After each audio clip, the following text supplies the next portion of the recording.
ఇక సోదరుడు మాగంటి గోపీనాథ్ సంతాప తీర్మానాన్ని సభలో ప్రవేశపెట్టాల్సి వస్తుందని కలలో కూడా అనుకోలేదని బీఆర్ఎస్ వర్కింగ్ ప్రెసిడెంట్ కేటీఆర్ అన్నారు. ఏ రోజు కూడా మాగంటి గోపీనాథ్ తన ఆరోగ్య సమస్య గురించి చెప్పుకోలేదన్నారు. హైదర్గూడలో గోపీనాథ్ జన్మించారని తెలిపారు. ఉస్మానియా యూనివర్సిటీలో డిగ్రీ చేశారని పేర్కొన్నారు.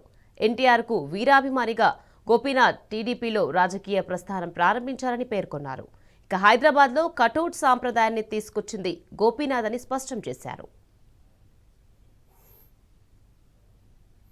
మా సహచరుడు హైదరాబాద్ నగర పార్టీ అధ్యక్షులు గోపీనాథ్ గారికి సంతాప తీర్మానం ప్రవేశపెట్టాల్సి వస్తుందని చెప్పి మేము కలలో కూడా అనుకోలేదు. ఎందుకంటే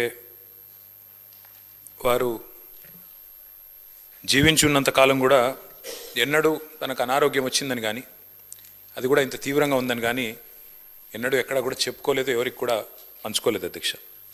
వారు ఆ రకంగా చాలా గుంభనంగా తన వ్యక్తిగతమైన సమస్యలు కానీ వ్యక్తిగతమైన ఆరోగ్యపరమైన విషయాలు కానీ చాలా రహస్యంగా, ఒక రకంగా చెప్పాలంటే చాలా ప్రైవేట్గా వారు మెయింటైన్ చేసినారు అధ్యక్ష. కానీ పబ్లిక్ పరంగా మాత్రం, అంటే ఇందాక ముఖ్యమంత్రి గారు అదేవిధంగా శాసనసభ వ్యవహారాల మంత్రి గారు చెప్పినట్టు, హైదరాబాద్ మహానగరంలో జూబ్లీహిల్స్ అంటేనే ఒక సంపన్నులు నివసించే ప్రాంతంగా పేరుంది అధ్యక్ష. కానీ జూబ్లీహిల్స్ నియోజకవర్గం పరిస్థితి చూస్తే దానికి పూర్తి భిన్నం అధ్యక్ష. పేరుకి జూబ్లీహిల్స్ నియోజకవర్గం, కానీ అక్కడ ఉండేది మొత్తం కూడా పేద ప్రజలు. ఎందుకంటే పేరుకి జూబ్లీహిల్స్ నియోజకవర్గం అయినప్పటికీ అక్కడ ఉండేది బోరబండ, రెహమత్ నగరు, షేక్పేట, ఎర్రగడ్డ, వెంగళరావు నగరు, ఈ రకంగా మొత్తంగా ఒక బస్తీలు, స్లమ్స్తో కూడిన ఏరియా అధ్యక్ష. హైదరాబాద్లోని హైదర్గూడలో 1963లో ఇక్కడే హైదరాబాద్ మహానగరంలోనే గోపీనాథ్ గారు జన్మించినారు అధ్యక్ష. తర్వాత వారు ఇక్కడే చదువుకుని ఇక్కడే మరి ఉస్మానియాలో డిగ్రీ కూడా చేసి తర్వాత ఎన్టీ రామారావు గారికి అభిమానిగా తెలుగుదేశం పార్టీ స్థాపించిన తర్వాత వారు రాజకీయాల్లో అడుగుపెట్టినారు. నాకు బాగా గుర్తుంది అధ్యక్ష, మేము చిన్నప్పుడు మన ఎమ్మెల్యేలకు ఇచ్చిన క్వార్టర్స్ ఏవైతే ఉన్నాయో బషీర్బాగ్లో, అక్కడ మా కుటుంబం అంతా ఉండేది. పెద్దలు కేసీఆర్ గారు ఆనాడు శాసనసభ్యుడిగా ఉన్నప్పుడు మొట్టమొదటిసారి 85లో న్యూ ఎమ్మెల్యే క్వార్టర్స్లో నివాసం ఉండేది అధ్యక్ష. మేము కూడా అక్కడే ఉండేది.